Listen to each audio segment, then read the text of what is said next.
Anderson Cooper 360, weeknights at 8 and 10 on CNN. Just last month, another fire disabled another cruise ship, and we all saw some familiar images. Thousands of vacationers stranded, strapped into life preservers. The cruise canceled, and happy cruisers not so happy. Cruises are the fastest growing vacation segment, an industry that brings in billions of dollars a year. But a string of high-profile mishaps is raising some troubling questions about regulations for cruise ships. How safe are they? And who do the cruise lines actually answer to when things go wrong? Special investigative correspondent Drew Griffin has been looking into it.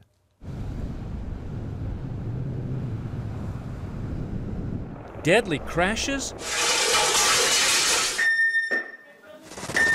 A smoke situation. Stalls?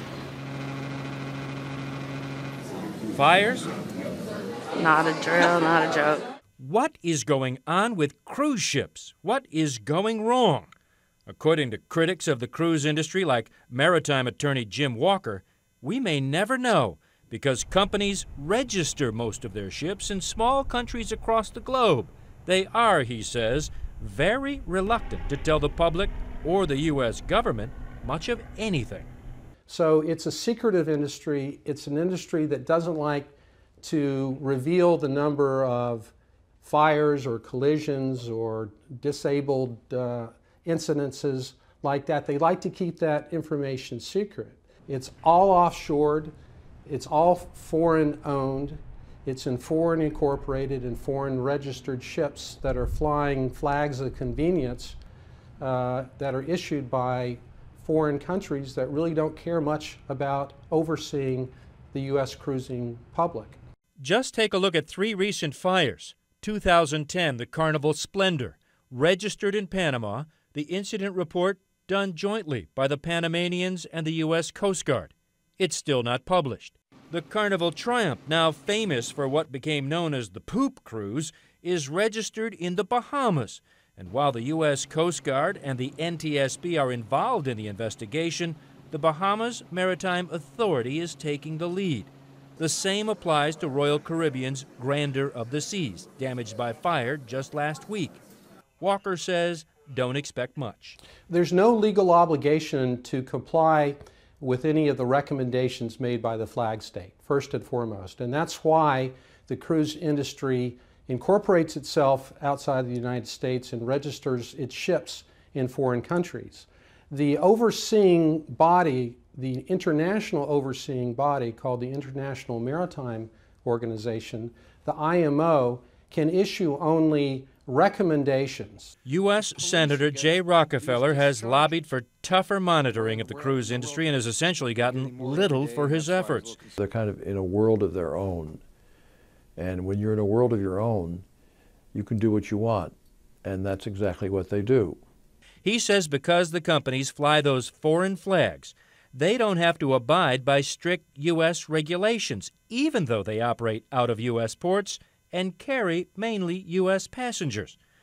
Rockefeller says cruise lines register outside the U.S. to avoid taxes.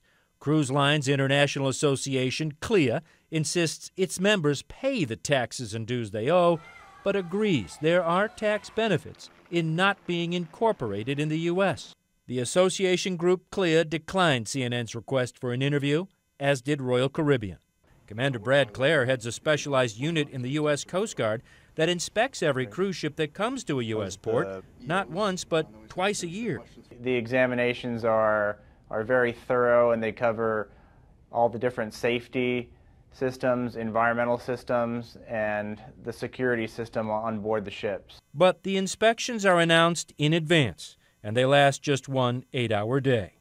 So does all this mean you and your family aren't safe at sea? CLIA, the industry lobbying group, says there were just 28 fatalities among passengers and crew. That's from 2002 to 2011, a period when more than 220 million people went on a cruise. That was before last year's horrific Costa Concordia accident that killed 32. But even if you combine all the major mishaps that cripple or damage ships, it comes to just about 30 incidents a year. Not many. But Kathy Notariani, who heads the Department of Fire Protection Engineering at Worcester Polytechnic Institute, says fires, accidents, mishaps way out here on the high seas are just so much more dangerous. It's really hard because the cruise ship is, very much of a contained environment. So if I'm in a car crash, my car can be totaled. I might be a bit upset, but I hitch a ride home and I'm back to my normal life. It's much more difficult on a cruise ship because where are you going to go? Notarianni is especially concerned about fire. She says the industry just doesn't put enough research into developing new engineering systems so that if a fire breaks out, there won't be a domino effect, shutting down everything from plumbing to backup generators and propulsion. But don't expect new engineering systems unless cruise companies do it voluntarily. There's no regulatory body to force that sort of change. They always say safety is their emphasis. I've never quite believed that. I think the bottom line is their emphasis. On May 22nd, the Cruise Lines International Association did approve its own Bill of Rights for passengers, guaranteeing a change in the way refunds are handled, proper emergency training for crews, and an emergency power source if a main generator fails. 5 days after they voted that in, the Royal Caribbean's Grandeur of the Seas caught fire. No one was injured, but it came the latest crippled boat to be towed into port. The cause of that fire? Under investigation. Drew joins me now. So I can't imagine all these accidents have been good for this industry. The bottom line, what's the industry doing to try to regain confidence of people booking a cruise? You know, I think this passing of the Bill of Rights is part of the public relations step, Anderson. But again, it's really only voluntary. There's no governing body that's going to say, hey, you cruise ship company that signed this Bill of Rights, you have to live up to it.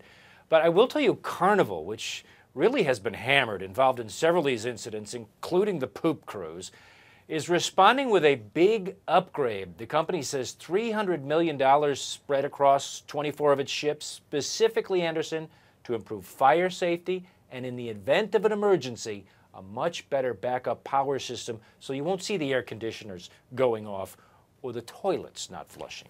But if you listen to Senator Rockefeller for your piece, he charges the industry is really only motivated by profit and that they make certainly a lot of profit. I've heard they don't pay taxes on all that money they make. Is that true? They make a lot of money, billions of dollars, and they don't appear to pay a lot of taxes. I'll give you an example. Carnival, they're the biggest. From 2004 to about 2012, they made $11.3 billion. Over that time, they had an effective tax rate of about 1.1%. So that's pretty good on Carnival's end and kind of stands up to what Senator Rockefeller was saying.